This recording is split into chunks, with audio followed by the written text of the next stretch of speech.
Welcome back, everyone. For today's video, we are going to be taking a look at the Freestyle GOAT Challenge, which is a new tournament happening in the city of Wiesenhout outside of Hamburg in Germany. Now, for those of you guys who don't know what on earth I'm talking about when we talk about the Freestyle GOAT Challenge, is a new event that has been created, which is happening in Germany, which involves Fischer Random chess, which nowadays people seem to come with all sorts of different names for. Now, this event is very, very prominent, features some of the biggest names of chess, including the former world chess champion Magnus Carlsen, the current world chess champion Ding Liren, Alireza Firouzja, Fabiano Caruana, and many others. Now, one thing, and since we're recording a video, you guys on YouTube are going to ask me about, is why is Hikaru not playing? Now, there are a couple players who are missing from this event. FIDE recently organized the Fischer Random World Chess Championship. I guess recently is the wrong word because it already was, I think, 1 or 2 years ago. But they did organize a World Chess Championship, which I won, defeating Jan Nepomniachtchi in the final. Now, prior to me winning, the other former World Fischer Random World Champion was Wesley So. Now, in this event, Wesley So is missing, I am missing, and Jan Nepomniachtchi is missing. And one of the big reasons for that is that this tournament was essentially organized by a private sponsor in Germany who gave Magnus the decision to choose who the players were going to be. So it is what it is. Unfortunately, a couple of us are not playing, all three of us who have defeated Magnus and Fischer Random, but nonetheless, the show goes on. So let's jump right into the action. Now, you're also probably wondering, what on earth is Fischer Random? Now, as you guys can see from the board, the pieces here are arranged on different squares on the first rank. Now, most of the rules are pretty standard. Probably the biggest one is that the bishops have to be on their respective colors. You have to have a bishop on the light squares as well as a bishop on the dark squares, and I do believe that the king has to be between the rook. Now, one of the funny things that does happen in Fischer Random is that because we do call it 960 chess or Fischer Random, there are 960 different setups of pieces on the back rank. Now, one of those setups is, of course, the standard setup with the king on e1, the queen on d1, and all the pieces on their regular squares. Now, in most tournaments I've played, they exclude that position from being a possibility because obviously the whole point of having such a tournament is that you want the positions to be original, new, and fresh, and the players be playing without any known theory. All right, so first game we're going to be taking a look at is a game featuring the current world chess champion Ding Liren and Fabiano Caruana from the United States of America. So Ding decides to play his move d4. Now, I do not think that Ding has, at least as far as I can recall, ever played in a Fischer Random tournament. Maybe online he's played somewhere, but right off, I can't recall him playing. So it would appear this is his first professional tournament involving this variant. So we get d4 from Ding, true to form, playing his best first move, and now Fabiano plays f5. Now, one of the big things that is the same in Fischer Random versus regular chess is that normally you do try to grab the center as quickly as possible. Now here, black does not play d5. And probably the reason Fabiano goes f5 here is that due to the placement of the bishop on a8, he wants to open up the scope. And as we'll see soon, after c4, b6, and b4 being played here, black's bishop is open on the long diagonal. White's bishop is closed with a pawn in the way on d4. Now, nothing wrong with this per se, of course, but nonetheless, there are certain ideas like this where sometimes you don't just want to play the mirror because the bishop can open up on a different diagonal.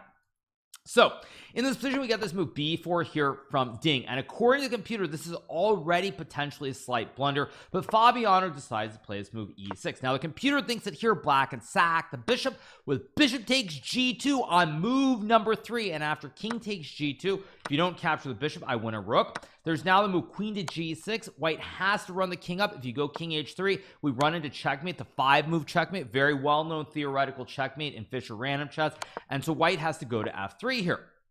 But after king f3, queen to e4, king to e3, queen to e4, checking the king. When the king retreats to d2, now black can play the move queen takes knight on b1.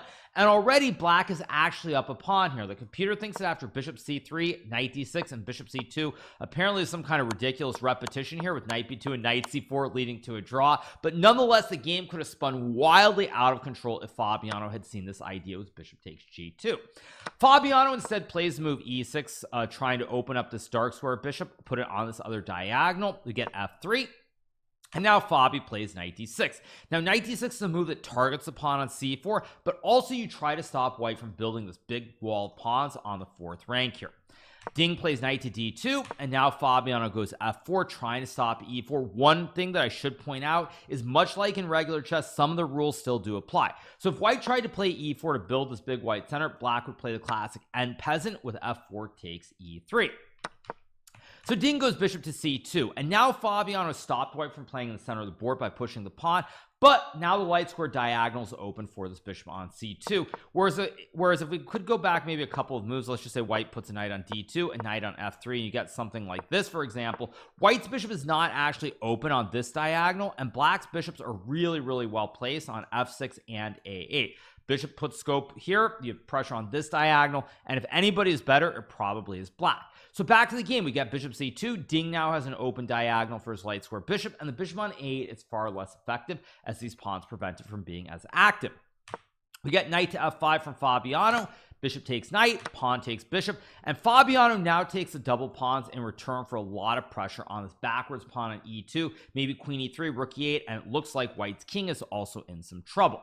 Ding plays knight d3, we get queen to e3, Ding goes rook to f2 here, and now Fabiano plays the move bishop h4, pinning the rook on f2, and white appears to be in some trouble. But one of the differences between Fischer Random, I would say, and regular chess is the material imbalances can be a lot less effective than they are in regular chess, and I've seen it in many games that I myself have played from the Fischer Random World Championship in Iceland about a year ago.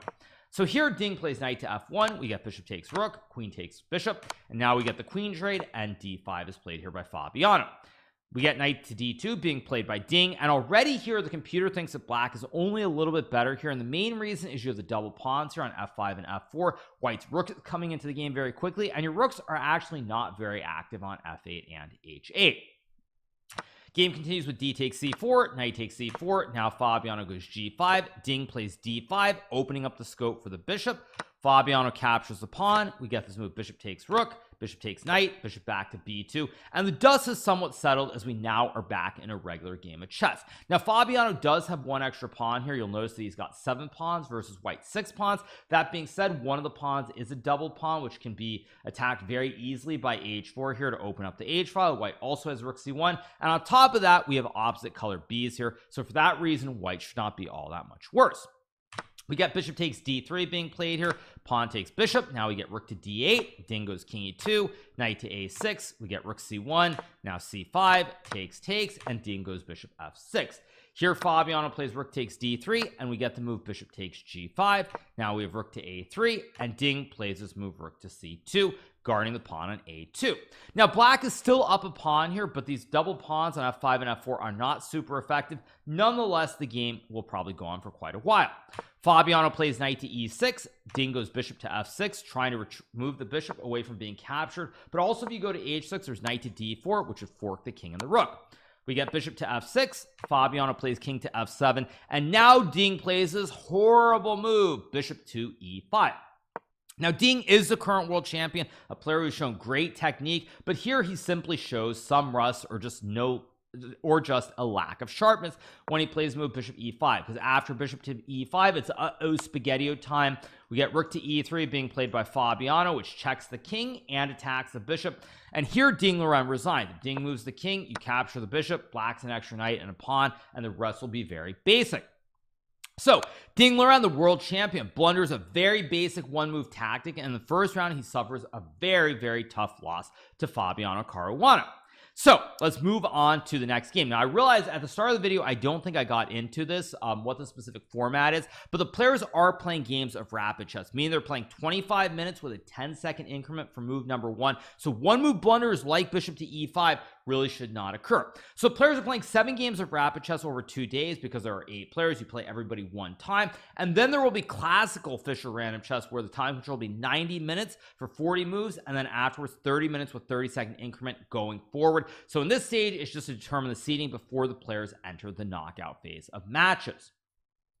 So the next game we're going to look at is from the second round of the Freestyle GOAT Challenge in Wiesenhaus, Germany. And this game features Gukesh Domaraju, one of the strong Indian junior players who recently qualified for the Canada's chess tournament, against Magnus Carlsen, the 5-time world chess champion. Now, Magnus has done very well in regular chess, but in Fischer Random, it does go without saying that he's performed a little bit less. His performances have been a little bit less stellar than in classical chess or rapid and blitz. Now, he's lost a couple times. He got crushed by Wesley So a few years back in the Fischer Random World Championship. In the one in Iceland, he lost to Jan Nepomniachtchi in a match. So Magnus has struggled to some degree. But of course, Magnus is a competitor, the greatest competitor, I would say, and he wants to prove that he can win in all formats of chess, not just the format which requires great theory and understanding, but the one where for move number one you have to show great intuition, and all the computer preparation, everything else goes out the window. So the game starts with f4 here from Gukesh. Now, one of the things that generally I would say about Fischer Random is you're looking to play in the center, but if you're missing a rook or a queen, specifically on these three files, these three files, the C, D, and E files, it's not always easy to play C4, D4, E4, but specifically D4 and E4. If you don't have a queen or a rook on the starting square, and here you see a bishop and a knight, it feels kind of wrong. Now that of course is just me basing it off of intuition, having played quite a bit of Fischer Random chess, but it feels kind of wrong to push a central pawn if you don't have a rook or a queen to support it. So Gukesh plays f4 instead, trying to open up the long diagonal for the bishop on g1, and now we get the move c6 from Magnus Carlsen to pressure the pawn on f4. Here Gukesh goes g3, guarding the pawn, and now Magnus plays f5, opening up the diagonal for the bishop to go to d5. Now one problem for Gukesh here is that this is not regular chess, which means there's no bishop on f1, so white can't fianchetto the bishop to g2 here because it's a knight and the bishop is on d1. So now bishop d5 could be a very, very serious threat in a hurry. So here Gukesh plays knight to f3. We get bishop to b6 from Magnus. The reason Magnus plays this move is he's trying to get rid of this great dark square bishop that white has. For example, in this position, say black plays something like knight g6 and white gets bishop d4, knight f6, and b3. This bishop on d4, or what we now know as the wooden shield, is very, very active, and Magnus assumes here that after bishop b6 he's going to trade off the active dark square bishop, and if the dark square bishops come off the board here, his light square bishop is on an open diagonal, and this bishop on d1 really is very, very passive here. It doesn't have great scopes whatsoever. So Gukesh plays the move c3, opening up this diagonal to pressure the pawn on f5. Magnus trades the bishops, and now he goes knight to d6, bringing the knight to the center where it guards the pawn on f5, but it also potentially stops white from ever pushing e4. Here Gukesh goes d3, and now Magnus plays b5. A weird looking move for sure, but Magnus with the queen on the file, he prevents white from playing c4 or e4 here. The knight and the pawns cover the critical squares, but additionally he can also bring the queen to b6 and pressure the rook on b1, or g1 I should say. So many ideas. You stop the pawn pushes here on c4 and e4, you maybe go queen b6 to pressure the rook, and you also have b4 down the road to try and open up this file for the queen. So after b5 we get e4 from Gukesh, trying to take the center in a hurry. Magnus trades, and now he goes queen to b6. Here Gukesh plays knight 1 to d2. Here basically the knights guard each other, and long term he's hoping to castle the king. Magnus goes g5 here, a very, very enterprising sacrifice, and Magnus plays this move based off of intuition and his understanding that he thinks that here white is going to struggle to castle. First of all, white can't castle kingside. Let's say we get some random moves like g6, bishop e2, and bishop f7. White cannot castle to kingside, because if you try to castle here, that would put your king in check. Additionally, you still need another move, like you need queen c2, and then you can try to castle the king to the queen side, but it's going to take a lot of time here. White needs 1, 2, and 3 to castle the king, and so Magnus decides to go for broke with g5. Gukesh takes the pawn on g5, and now Magnus plays knight to e6. Here Gukesh plays rook to e1. He does not move the queen, for example, because then Magnus could eat the juicer on g5. If you take what looks like a free horse, there's queen takes rook, and black wins the game. So we get rook to e1, so that knight takes g5 is no longer an option, but now Magnus plays bishop f7. Here Gukesh goes bishop b3, trying to pressure this long diagonal, and finishes development with queen c2 and castles. Magnus castles to the king side here, and the reason Magnus castles to the king side is that he understands that Gukesh can never castle king side, so he wants to start attacking quickly on the queen side, and also he can maybe even use the open f file down the road. So multi-purpose decision by Magnus to castle to the king side. Now we get queen c2 from Gukesh, and Magnus plays a5. Gukesh goes e5 here, and now bishop g6 is played by Magnus, and it's starting to get very, very scary because Gukesh is going to be unable to castle his king. We have bishop takes knight, pawn takes, and the move queen to b3 being played, and now Magnus goes knight b7. Now Magnus is trying to go knight c5 and knight d3 to fork the king, the queen, and the rook, and white still is struggling here because if you castle, knight c5 hits the queen and it guards the pawn, and after queen a3, b4, it's spaghetti-o time. You're going to lose your queen and the game. So Gukesh plays queen takes e6, Magnus goes rook to f7 here, and it feels like the game is really spinning out of control, and Magnus Carlsen will be on his way to winning his first game in the event. Gukesh plays knight to d4, we get knight to c5, queen takes pawn, Magnus checks, we get king to d1, and now the move knight takes b2 is played, and Gukesh goes king e2. If Gukesh were to go king c1 back, Magnus would simply go for the tickle check, and now he would trade the queens because there's no pawn on b2 anymore, and after king to e1, rook c8, e6, and rook g7, black should win the game as the rooks are going to become active very quickly. Whereas in the other line here, if you were to get this, for example, with rook c8, now after knight takes a5, the pawn on c3 is guarded by the pawn on b2. So we get knight b2, king e2 being played by Gukesh, and now Magnus trades the queens. Now, I do not like this decision from Magnus for a couple of reasons. Thus far in the game, Magnus has been playing very enterprising, very aggressively. He sacked a pawn already with g5, sacked a second pawn on e6, and in this position, it feels like it's in the spirit of the game to keep queens on the board because the white king is on the loose in the center. White will never be able to castle a king. White is playing this like a bond cloud, but unlike in regular chess, in this Fischer Random variant, a king in the middle of the board is not as good. So bond cloud far less effective in Fischer Random, and it's very, very hard to play. So when Magnus trades the queens here, computer still gives him an advantage, but now it'll be easier for white to defend without the queens on the board. So we get the trade, rook c8 played by Magnus, Gukesh goes e6. Now we get bishop to h5, king to e3, and rook g7 is played. Here Gukesh plays knight to e5, we get rook takes g5, and now this move king to d4. Now you're probably thinking, what is Gukesh doing? He's walking up the board with the king. But what Gukesh realizes right away is that the knight on b2 is a little bit out of the game, and white can always just put this knight on d7 if black were to check. So Magnus checks, we get knight to d7, and with rook b1 and this awkward knight on b2, the game is starting to turn a little bit. So we get bishop g4 being played here by Magnus. Gukesh plays rook to e5, we get rook to g6, and now the move rook to d5. Now rook d5 is a very, very nice move because it stops any threats on the file, and if black captures the pawn, there's knight f6 checking the king, and after you take, rook takes d8, white simply has an extra rook for a bishop and will win the game in short order. So we get king to g7 being played here by Magnus, and now Gukesh goes knight e5, we get the trade, bishop takes pawn, king d4, and rook to h6. Now the dust is settled here, and as we take stock of the position, you'll notice that both sides have the same number of pawns, but white has these great knights in the middle of the board, and the knight on b2 still remains a major liability for Magnus. So rook b1 is played here by Gukesh. Magnus plays knight to a4, we get the move rook takes b5, bishop takes a2, and now c4. Now Magnus has two pieces stuck on the edge of the board, the knight and the bishop here, and things are really starting to spin wildly out of control for Magnus. So we get rook takes h2, Gukesh goes knight d to f3. Now the computer thought that knight ef3 was stronger because the knights guard each other and the knight on d2 is always protecting the b3, b1, and c4 squares, but Gukesh plays knight f3. Magnus goes rook h6, we get rook takes a5, and now rook to d6 check is played. We get king to e3, and Magnus plays knight to c3, avoiding the capture of the knight on a4 and guarding the bishop on a2. Gukesh plays rook to a3, Magnus goes knight d1, and now we get king to e2. Here Magnus has to play bishop b1 to avoid having the bishop captured, and now Gukesh goes c5, rook d5, c6, and both the bishop and the knight here are very, very awkwardly placed.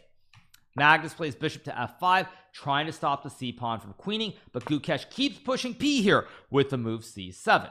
Now Magnus plays the move knight b2, and Gukesh plays rook to a2. Now some of these moves are not the absolute best moves, but let's be clear, the players are very low on time. They aren't going to be precise. However, for Magnus, the big issue here is that he's really under severe pressure. This pawn is trying to queen. This knight on b2 does not have a lot of squares here, and for that reason, I do expect Gukesh to win the game. So Magnus decides to go back to d1. Now the computer wants knight d3, but completely understandable why this move was not played. And the reason this move was not played is because white can queen the pawn, and after bishop takes queen in this position, now white simply goes knight takes knight, and white has a knight for a pawn, and you assume that white will win the game. So after rook to a2, we get knight to d1, and now Gukesh plays a really, really beautiful move, rook to c2, threatening to queen the pawn here. If black takes the rook, you get a queen, and when black goes bishop to c8, now the knight on d1 is completely stuck. You have no squares available whatsoever. The rook on c2, it covers these two squares, and the king also covers the other two squares, and black's knight is likely going to be dead. Here Gukesh plays knight to d3, and now we get the move king to f6, and Gukesh plays rook c1, and now the knight is stuck. The knight has no squares to go to. Gukesh intends to capture it on the next turn. Magnus plays e5, and now Gukesh takes with the f knight. Gukesh probably should have taken with a d knight, but again, both players are low on time, and it's hard to judge. Gukesh takes with the f knight. We got this move knight to b2, hoping that Gukesh will trade, and now Magnus can probably draw the game as he's only down one pawn. But Gukesh plays rook to f1, checking the king on f6. Magnus goes king e7, and now we get this great move knight to c6 check being played, and here Magnus Carlsen blunders with this move king d6. Now king d7 was probably a better try, and I think it's because after rook f7 there's takes, maybe, or maybe not. Maybe this is still losing. Rook f8 check, king to f3, and white queens a pawn. Probably this is actually still losing, but computer liked king d7 a little bit more. But after king d6, now Gukesh checks the king with rook to f6 here. After Magnus captures the pawn, now he can capture the knight because the rook on f6 guards the knight on c6, and now Gukesh is simply up a clean knight and should win the game. But there is one fundamental issue potentially down the road. If, for example, we could get some position like this, just to illustrate it, and I'm just setting this up so you guys can see it. If we were to get a position like this where white has the two knights versus the king, even though white has two extra knights or +6 in material, white cannot checkmate with two knights. So for that reason, Gukesh has to make sure he keeps his pawn on the board at all costs. But for a player of Gukesh's caliber, you really don't expect him to mess it up. So we get bishop to b7. Now we have knight to b4, rook to h5, and Gukesh plays knight c4, trying to use these knights to stop his king from ever coming up the board. These knights control all these critical squares on the 6th rank, and at this point it's just totally hopeless. Magnus goes rook to h3, and now we get rook to f7 check. Again, no squares available for the king. Magnus goes back, and now Gukesh plays knight d6, hitting the bishop on b7. Here Magnus plays bishop to h1. If he were to go bishop a8, it's spaghetti. Knight a6 would simply be checkmate. King has no squares available here, and after bishop to h1 we get the move knight to a6 check, king to a8, and now Gukesh goes knight to b5, trying to set up this very beautiful checkmate with, say, rook g3, rook a7, and look at the two knights. They cover all the critical squares. So we get knight to b5 here, and now Magnus Carlsen resigns the game. And the reason Magnus resigns is the only real way to stop checkmate. He can throw in a check, for example, is to go bishop to b7. But now after bishop b7, white can simply go rook to f8 check, bishop c8, and after takes, king b7 check, king a6, knight to f5, let's just say h5, and rook c4. Black will never be able to trade off these two pawns on the edge. White will play something like rook to h4, win the pawn on h5, and the rest will be a mop-up job for D. Gukesh. So, second game, second round of the Fischer Random GOAT, or the Freestyle GOAT Challenge in Germany. Magnus Carlsen loses this game, so he's now on a half point out of 2. Now, the next game we're going to be taking a look at is from the third round of the Freestyle GOAT Challenge, and this is a game featuring Ding-Laurent, once again the current world champion, and Vincent Keimer from Germany, the rising junior player who seems to be the best German talent since the former world chess champion Emanuel Lasker. One of the great things about this tournament is that it's featuring many different players. So we could obviously just cover Magnus' games ad infinitum, but there are some exciting players like Vincent playing as well. So I'm going to try to go around the horn a little bit with this first recap. So third round, we have Ding-Laurent playing against Vincent, and now Ding plays c4 here. Try to cheese Vincent very early on. Now, very rude trying to cheese a junior who's new to Fischer Random, because if Vincent were to play, say, a move like a6, after bishop takes h7, it's game over, essentially. Your rook is stuck. Your rook can't go anywhere, and you can't castle, because then I would capture your king. So here we get castles from Vincent Keimer to guard the pawn on Keimer, I think it is, to protect the pawn on h7, and now Ding-Laurent decides to castle as well. So now we've gotten back into a very stable position. Both players have castled their kings on move number 1 and 2 respectively, and now we get to play chess. So we have c5 here from Vincent trying to play symmetrical. We get b3, now we get b6, bishop to b2, and now the move f6 is played to stop white from putting pressure on the pawn on g7. After f6, we get f3, and now we have d5 from Vincent. Now, we're playing something of a mirror here, I guess you could say, but Vincent does not go bishop b7. Instead, he plays d5 right away, so now the bishop has scope on two diagonals. Bishop can go on this diagonal, or it can go on the other diagonal as well. Ding here takes, we get queen takes, and now the move bishop to d3 is played. Ding trying to go for bishop c4, say you play bishop c7, bishop c4, there goes the queen, and you lose the game. Additionally here, after bishop d3, Ding also wants to try and bring his queen into the game, either to c1 or b1 square potentially. So we get the move knight h to f7, queen b1 played here by Ding, but now Vincent goes queen to h5 and he goes on the massive attack in a hurry. Now in this game we're going to see that the queen here, what Vincent has come up with, this idea of bringing the queen to d5 and h5, is extremely strong, whereas Ding's queen here on b1 is fine, but it's not super active. So we got knight g3 from Ding to stop the mate on h2. Let's say knight f2, queen h2. Here comes a double A battery checkmate and you lose the game. So we got knight g3. Now we have the move queen to h4 being played. We get bishop to b5 here, and you're thinking, wow, Ding has trapped the rook on e8. He's going to win the rook. He's also going to get his first win of the event after losing the first 2 games. But Vincent decides to take the knight on g3, and you'll probably remember at the start of this video there's one thing that I said that's very critical here, which is that in Fischer Random, the material imbalances, especially when you sacrifice exchanges, meaning you get a knight or a bishop in return for a rook, can be much more valuable, because when you're playing Fischer Random chess, the rooks struggle to become as active as quickly, generally speaking, and even though you're going to win the rook on e8, these rooks on e1 and f1 are simply not active here. So we get knight f2, and now Vincent plays e5. He could have gone for knight e6 right away to try and put the knife on f4 and create a quick checkmate on g2, but probably he thought that after knight e6, knight e4, now the queen has to go away and the attack is kind of fading. So Vincent decides instead to play e5 first, and now he's trying to create the big black center with these pawn chains, stopping d4, f4, and he hopes to bring the knight to e6 and f4 down the road. Ding plays knight to e4, we get queen to g6, now he takes the rook, we get the capture, and the move e3. After e3, Vincent goes knight to e6, and now black is starting to bring his pieces toward the king side. Additionally, down the road, let's say white plays a3 and you got bishop b7. Look at this great bishop on this long diagonal from b7 versus the bishop that white has, which is staring at a pawn wall. Say a sample line, queen c1, f5, let's say knight c3, and now knight, I don't know which knight, but knight to g5, and all of a sudden there's this massive pressure towards the white king on g1, and it's looking very, very dire. So we get knight f2 here from Ding, and now Vincent plays f5. We get knight to h3, and now the move bishop b7, and Vincent has achieved perfect harmony. He's got the great bishop on the long diagonal. He also has a bishop and a pawn in general for the rook, and the rooks here are simply not active on e1 and f1. So here Ding plays d4, and this is a move that's born out of desperation. Ding is feeling a lot of pressure here. He sees the attacking ideas with knight g5, knight f3, knight h3, and this long diagonal, and he figures, you know what, I've got to open up this diagonal for my dark square bishop as quickly as possible. But as it turns out, this is effectively a losing move. So we get knight fg5. Ding trades the knights, but now there's this big threat with knight to f3, and we get the move d5.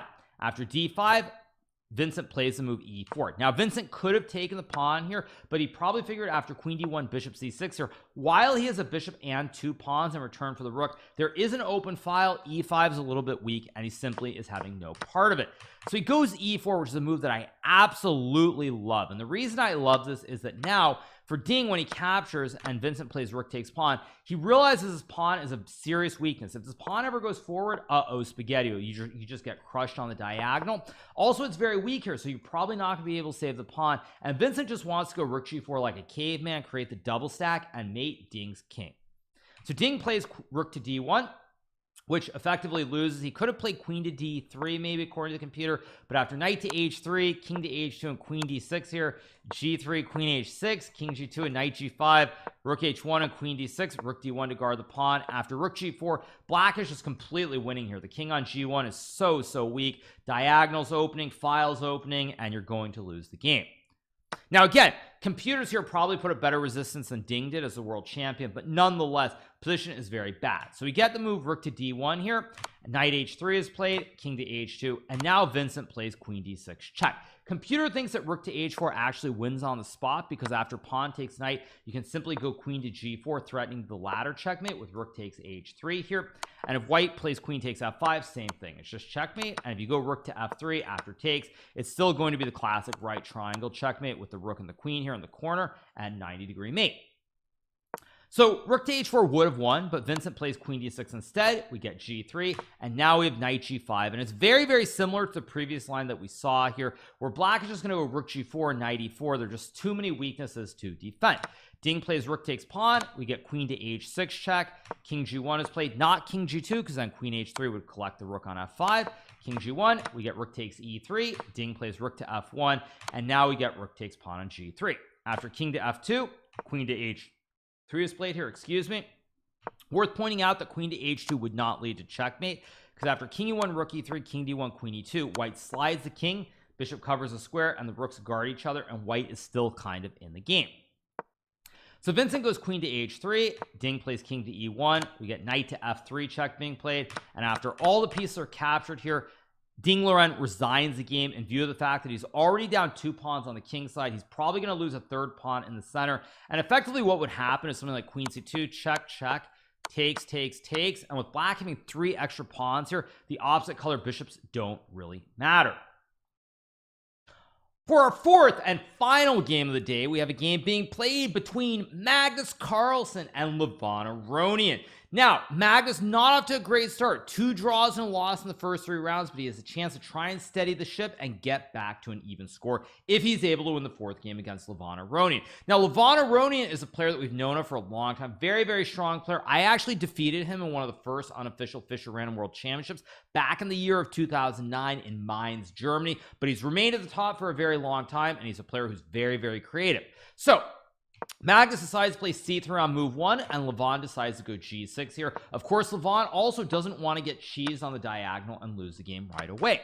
So we get c3. Now we have the move g6 being played by Lev. We get d4, and Levon plays b5. Now already here it's very strange because Levon is actually trying to play creative chess. He's playing on the edges of the board. Now first things first, you guys probably have noticed in many online games I like to play these moderns with the fianchetto, but I think that in general hyper modern systems where you potentially give your opponent a ton of space in the center, let's say d6 and e4, these sorts of positions, hyper modern openings where white gets a big center, I have found that in Fischer Random generally it's very hard to play like that, and you have to try and contest the center if you can. So we get b5 here being played by Levon. We get knight to d3 from Magnus. We get knight to d6 here from Levon. We get knight c5, and now f5 is played. Now what Magnus is aiming for is he's trying to take space in the center of the board. He's got this great bastion, this knight on c5. He can also open up this long diagonal with a move like g3 to target the rook, and there's even e4 e5 down the road to create the classic connect 5.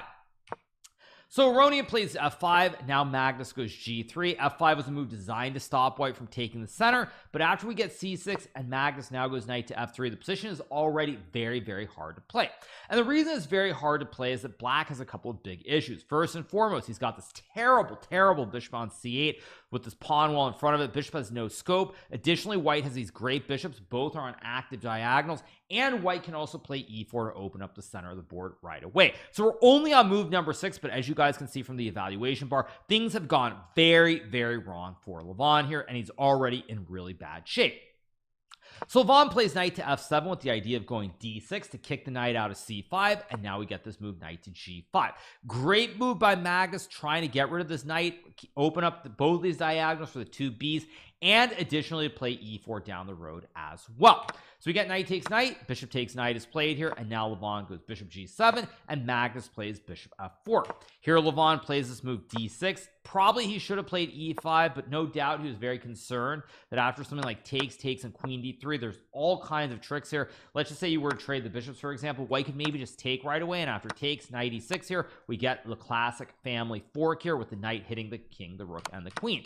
Additionally, in this position, if you play move like, let's just say a5, for example, white can even go bishop takes c6 as well. So Levon probably thought the position was too open, and he's in a lot of trouble. Additionally here, if you think about this position, white can also castle on the next turn. So say you get knight e7, white can even just castle here, and very quickly black is in a world of hurt. So that's why Levon plays d6 instead, but now Magnus plays the move bishop takes c6, grabbing the free pawn on c6, and black is unable to capture the horse here because then you would lose the queen on this diagonal. So Lev decides to play g5 here, trying to kick the bishop off this diagonal where it's pinning the pawn on d6. We get bishop takes g5, and now we get pawn takes knight from Aronian. After pawn takes knight, Magnus goes queen to d3 here, which is a very, very nasty move. He does not take the rook in the corner because after queen takes a8, black has a bishop and a knight for the rook, but also white struggles here. If white castles kingside, there could be threats on this long light square diagonal since white no longer has a bishop. And so Magnus goes queen d3, understanding that he can always try to castle the king either way. He can go kingside or queenside. Black king is stuck in the middle of the board, and it's already very, very dire. Here, Aronian plays king to c7, and now Magnus plays this move d5. Now, the computer doesn't love d5. It actually wants bishop takes a8, queen takes a8. Check, king d8 takes, king to e8, queen b5 here, and something like queen to b8 going into an endgame. But it's very hard to judge this endgame because after the trade, even though white has a bunch of juicers in return, a bunch of juicers and a rook in return for the bishop and a knight, you don't really know what the imbalance is and whether it's in your favor. And additionally here, when you look at the position optically, black has no development. He's got this king on c7. He's got all these pieces on their original starting squares, and it does make more sense from a human perspective to try and attack. So we get d5. Aronian plays bishop e5, pretty much the only move, by the way, because if you were to play something like queen b6, for example, not queen b6, sorry, because that would simply hang the rook, but say you were to play something like, I don't know, a6 maybe. After bishop f4 check, e5, you lose the game to the classic end peasant with pawn takes pawn, checking the king, and this position after, say, castles, white is simply winning here, infiltrating on the d file, and the rest is just hopeless.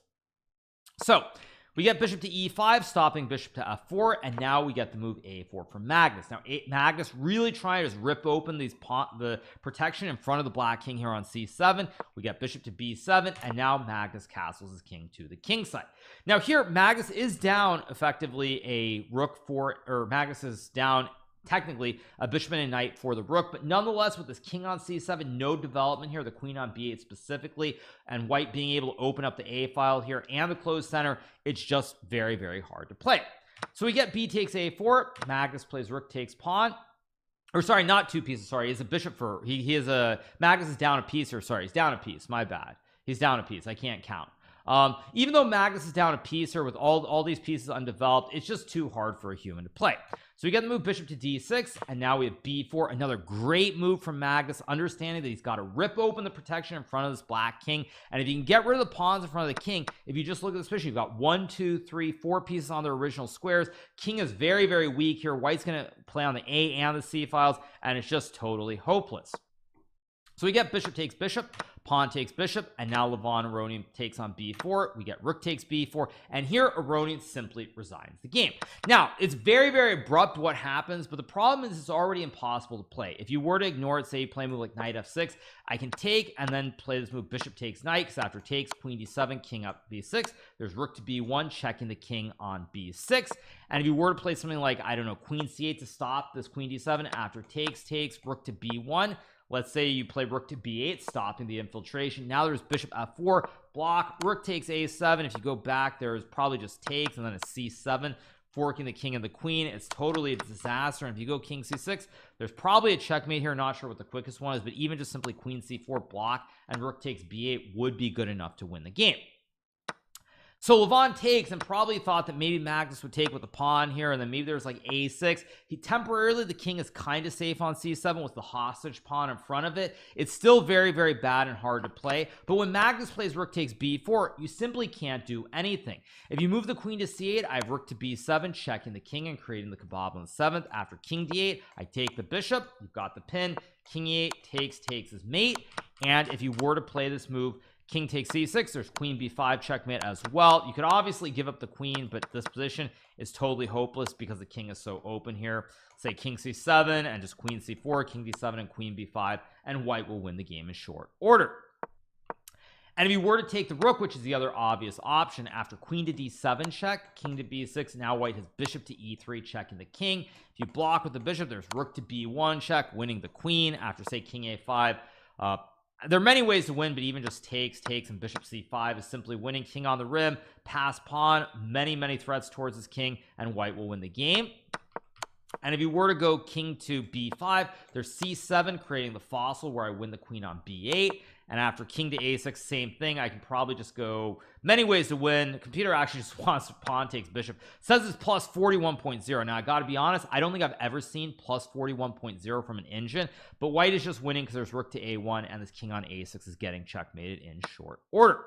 So after rook takes b4 in this position, Levon Aronian resigns this game, and when Levon Aronian resigns this game, that means that Magnus Carlsen gets his first win in the event. So Magnus gets his first win in the event, and I will take one quick look at the results because I don't know the exact standings, but it looks like currently Magnus will be in the middle of the pack with his 2 points out of 4. There's still a couple of games going. It looks most likely either Vincent Keimer or Alireza Firouzja will be leading after the first day of 4 games in the Freestyle GOAT Challenge, but a very, very exciting day of chess featuring the former world champion, the current world champion, many top junior players as well. And for whatever reason, they're calling them the Jacks, which I don't understand, but nonetheless, very exciting first day here in the Freestyle GOAT Challenge in Wiesenhaus, Germany. So I hope you guys have enjoyed this recap. If you have not already subscribed to my channel, make sure that you smash that subscribe button below, and we'll be back very, very soon with some more great YouTube only content. See you guys.